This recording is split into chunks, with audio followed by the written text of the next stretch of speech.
This story begins with a strange classroom game that slowly turns into a terrifying kidnapping situation. At the end of class, the teacher, Miss Warner, tells the students that anyone whose parents still love each other can leave. The narrator feels uncomfortable because his father abandoned the family a year earlier. Then Miss Warner keeps creating new reasons for students to leave. Anyone who has a dog can go. Anyone who saw their little sister that day can go. Each time, she looks directly at the narrator. Eventually, everyone leaves except him. He asks why he can't go, but Miss Warner refuses to answer. Then she suddenly pushes him back into his chair and makes a phone call. He overhears her saying, "Yeah, he's here. Come inside and take him. I'll make sure he doesn't scream." The narrator immediately realizes that something is terribly wrong. He tries to escape, but just as he reaches the classroom door, someone opens it from the other side. It's his father.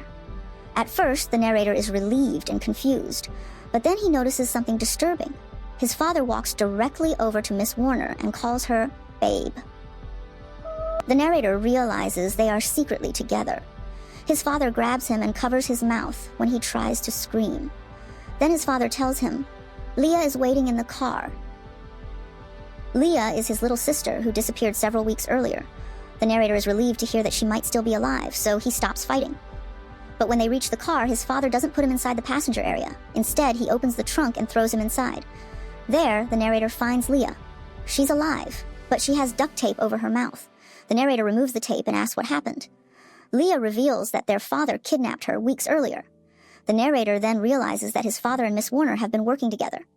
The two children are now trapped inside the trunk while the adults drive them away. The narrator remembers advice from a video about surviving a kidnapping. He remembers that some cars have access through the rear lights, so he kicks out a tail light and reaches his hand outside. The father immediately stops the car. Miss Warner opens the trunk and threatens the children. Then she reveals the horrifying truth. They aren't just kidnapping the children. They intend to sell them. To make the situation even more dangerous, Miss Warner pulls out a gun and climbs into the trunk with them. The children beg her to let them go, but she refuses. Eventually, police sirens approach. The car is pulled over. The officers question the father about the damaged taillight. He lies and tells them everything is fine. One officer even walks toward the back of the vehicle to investigate. But the father manages to distract him. The officer is about to leave. The narrator realizes this may be his only chance. He suddenly screams, "Help!" He grabs the gun from Miss Warner. A shot is fired inside the trunk, alerting the police. The officers immediately open the trunk. They see Miss Warner holding the weapon and open fire. She is shot in the leg, while the narrator's father is arrested and handcuffed. The story ends with both children finally being rescued. The biggest twist is that what first looked like an unfair teacher keeping one student after class was actually part of a much darker plan involving the teacher, the father, the missing sister, and an attempted child trafficking scheme.